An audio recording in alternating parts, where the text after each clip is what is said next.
اب آگے چلتے ہیں آج کی آیات میں. نکاح کا پیغام تو میں نے بتایا. اس کے علاوہ رب تبارک و تعالیٰ فرماتا ہے الرجال قوامون علی النساء، مردوں کو ہم نے عورتوں پر حاکم بنایا. اب یہ بھی کنٹروورشل لوگ سمجھ جاتے ہیں. ہم جیسی ہی یہ کہیں کہ مردوں کو حاکم بنایا ہے تو عورتوں کی ایک کیٹیگری ہے دنیا میں جو ننگی رہنے کو پسند کرتی ہیں، جو آزاد عورتیں ہیں، وہ فوراً حملہ آور ہو جاتی ہیں کہ مولوی لوگ عورتوں کو دبانے کی بات کرتے ہیں. اللہ قرآن میں فرما رہا ہے کہ ہم نے مردوں کو حاکم بنایا. مطلب کیا ہے؟ ڈنڈا لے کر کے پیچھے چلنے والا حاکم نہیں، اس کو اٹھک پٹک کرانے والا حاکم نہیں. حاکم کا مطلب یہ ہوتا ہے کہ زندگی کے بڑے معاملات اور گھر کے بہت سارے معاملات کے فیصلہ کرنے کا اختیار مرد کو دیا گیا ہے. یہ معنی ہے نہ یہ کہ عورت کو ہمیشہ خادمہ بنا کر کے رکھنا، جھکا کر کے رکھنا، یہ نہیں ہے. اللہ تبارک و تعالیٰ نے فرمایا کہ بہت سارے نکاح کے، طلاق کے معاملات مرد کے ہاتھ میں دیے گئے ہیں، اور یہی وجہ ہے کہ عورت طلاق نہیں دے سکتی. مرد کو اختیار دیا گیا ہے طلاق کا. اگر ان کو بھی یہ دے دیا جاتا تو روز بیچارے وہ دھڑا دھڑ چار چار نہیں پتہ نہیں کتنی دے ڈالتی ہیں. ایک ہی گالی میں وہ تو 70 دے دیتی ہیں. اللہ تبارک و تعالیٰ نے مردوں کو اس کا اختیار دیا. اور اسی سے دیکھیں طلاق کا ریشیو جو ہے پوری دنیا میں مسلمانوں کے ہاں اتنا نہیں ہے جتنا دوسرے مذاہب میں پایا جاتا ہے. وجہ یہ ہے کہ اللہ تبارک و تعالیٰ نے مردوں کو یہ پاور دیا، یہ کنٹرول بھی دیا ساتھ میں. اگر ہر مرد کنٹرول والا نہیں ہوتا تو سب کے نکاح ٹوٹے ہوئے ہوتے، سب کے نکاح ٹوٹے ہوئے ہوتے، سب طلاق دے چکے ہوتے، جھگڑے ہوتے ہیں، ساری چیزیں ہوتی ہیں. لیکن اللہ تبارک و تعالیٰ ان کو، مردوں کو صبر بھی دیا ہے، کنٹرولنگ پاور بھی دیا ہے. اسی وجہ سے 50-50 سال بھی جی جاتے ہیں.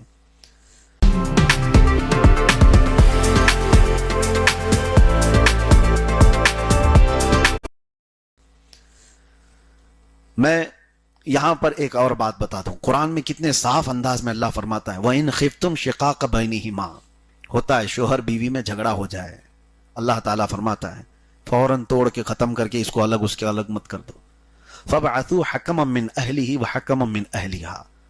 عورت کی طرف سے ایک حکم کو بلاؤ، مرد کی طرف سے ایک حکم کو بلاؤ. حکم کو بلاؤ، فتین کو نہ بلاؤ. حکم کس کو کہتے ہیں؟ صلح چاہتا ہو. مرد کے خاندان سے ایک، عورت کے خاندان سے ایک. یہ قرآن کا حکم بتا رہا ہوں. ان یریدا اصلاحا، اللہ فرماتا اگر وہ اصلاح چاہتے ہیں دونوں لوگ، یوفق اللہ بینہما، اللہ غیب سے ان کے دلوں میں محبت پیدا کر دے گا.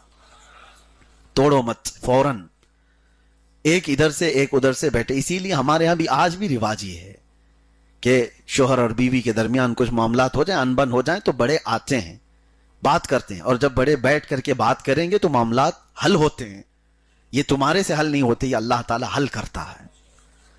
ہاں لیکن جھگڑے ہونے کے اسباب بھی کچھ گھر والوں کے ہوتے ہیں. اکثر عورتوں کے گھروں کے معاملات جو خراب ہوتے ہیں اس کی وجہ ان کا مائکہ ہی ہوتا ہے.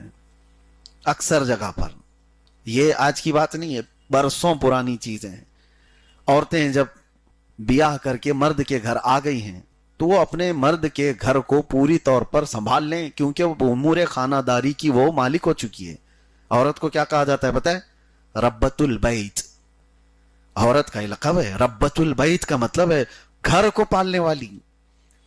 وہ تمہارا لقب نہیں، عورت کا لقب ہے. تو ربۃ البیت کو ٹیوشن اپنی اماں سے نہیں لینا چاہیے، وہاں سے لیتی رہے. اور وہاں کتنے ایسے معاملات ہم نے دیکھے. بیٹی کا باپ ہے وہ توڑنے پر ہی تیار ہے، بیٹی کو لے جانے کے لیے ہی تیار ہے. کب تک لے کر جا کر رکھے گا اپنے پاس؟ یہ تمام معاملات قرآن کے خلاف ہیں. خاص طور پر تمہاری بیٹیاں بھی جس گھر میں گئی ہیں، ہوتا کیا ہے انسانی فطرت میں آپ کو بتا رہا ہوں، ایک یہ سائیکالوجی ہے، ایک نیچرل چیز ہے. جو ہمارا رشتہ دار ہم سے دور رہتا ہے اس کی چھوٹی سی بھی تکلیف ہم کو بڑی لگتی ہے. مثال کے طور پر تمہارا بیٹا امریکہ میں رہ رہا ہو، اگر ایک بار فون آ جائے نا بخار ہوا تو بے چینی بڑھ جاتی ہے. کیوں؟ سامنے نہیں ہے، دور ہے. تو بہت تیزی سے ہمارے اندر بے چینی اور گھبراہٹ بڑھ جاتی ہے. آپ کے بھائی کہیں دور رہ رہے ہو تو انسانی فطرت ہے، دور رہنے والے کی چھوٹی تکلیف بھی بڑی لگتی ہے. اسی طرح بیٹی بیاہ کر کے سسرال گئی ہے اور وہاں جا کر کے اس نے ہلکے سے فون کر دیا کہ آج میرے سر میں بڑا درد تھا تو ادھر واویلا ہو گیا. کہ اس کو صبح سے شام تک اتنا کام کرائے کہ اس کا سر پھٹ رہا ہے. باقی ساری کہانی تو تم نے گڑی, اس نے صرف اپنے سر درد کی بات کی تھی. تو ہوتا یہ ہے, یہ فطرت کی بات میں بتا رہا ہوں, نیچرل ہے یہ. دور رہنے والے کی چھوٹی تکلیف بھی ہم کو بڑی لگتی ہے. تو عام طور پر ہونا یہ چاہیے کہ ایسے وقت میں آئیڈیل کون ہو. آئیڈیل ہو تو سیدہ فاطمۃ الزہرا کی زندگی. سیدہ کائنات فاطمۃ الزہرا سلام اللہ علیہا, وہ گھر کے کام سارے کر رہی تھیں, ان کے ہاتھوں میں چھالے پڑے ہوئے تھے. تو مولا علی کرم اللہ وجہہ الکریم نے حضرت فاطمہ سے کہا, فاطمہ جاؤ, بدر کے جنگ کے بعد مال غنیمت بہت آیا اور رسول پاک صلی اللہ علیہ وسلم سب کو تقسیم کر رہے ہیں مال, اور ایک غلام اپنے لیے بھی مانگ کے لے آؤ, اپنے لیے بھی, ہمارے گھر کے لیے بھی ایک غلام مانگ کر کے لے آؤ. حضرت علی خود نہیں گئے, حضرت فاطمہ سے کہا تمہاری تکلیف دیکھی نہیں جاتی, اتنا دن بھر تم کام کرتی ہو. تو حضرت فاطمہ ان کا سن کر کے حضور کے پاس آئی تھی. تو یہاں پر بیٹی کے باپ کو کیا کرنا چاہیے ایسے وقت میں, ایسی سچویشن میں کیا کرنا چاہیے؟ بیٹی اپنے گھر آئی ہو اور بتا رہی ہو کہ میرے ہاتھ پورے چھالے پڑ گئے ہیں, کام اتنا ہو جاتا ہے, تو کیا کرو گے؟ ہائے افسوس, میں کہاں دے دیا میری بیٹی کو, اس کو تو انہوں نے ایسے جھلا دیا. وہ یہ ہے نہیں, باپ رسول اللہ صلی اللہ علیہ وسلم اپنی بیٹی حضرت فاطمہ کو دیکھا اور کہا, غلام مانگنے آئی ہو, خادم مانگنے آئی ہو, اے فاطمہ بدر کے بہت سارے یتیموں کا ابھی حق باقی ہے. بہت سارے یتیم جو جن کے باپ جنگوں میں شہید ہو گئے, ان کو ابھی مال غنیمت دینا باقی رہ گیا ہے, میں اس سے بہتر تجھے عطا کرتا ہوں. اور کہا جب کام کاج سے بہت زیادہ تھک جائے تو رات کو 33 بار سبحان اللہ پڑھو, 33 بار الحمدللہ, 34 بار اللہ اکبر, تمہاری ساری تھکان دور ہو جائے گی. یہ تسبیح آج بھی پڑھتے ہیں ہم نمازوں کے بعد, اس کو تسبیح فاطمہ کہا جاتا ہے. یہ حضرت فاطمہ کو عطا کی ہوئی تسبیح ہے حضور کی طرف سے. تو ہونا تو یہ چاہیے کہ باپ اپنی بیٹی کو یہ نصیحت کر کے گھر بھیجے کہ جاؤ اللہ تبارک و تعالیٰ کی اس مرضی پر راضی رہو, ان مع العسر یسرا, ہر تکلیف کے بعد آسانی ہے. اگر آپ اپنی بیٹیوں کو اس طرح کی نصیحت کرتے رہیں تو انشاءاللہ العزیز گھر نہیں ٹوٹیں گے. اور عورتوں کی بھی ایک عادت ہے, وہ سناتی وہاں ہیں جہاں ان کی سنی جاتی ہے. زیادہ اگر سنتے رہ گے تو بہت سناتی ہیں. اگر شکایت سننے میں آپ نے انٹرسٹ زیادہ دکھایا تو وہ 4 شکایتیں اور لے کر کے آئیں گی.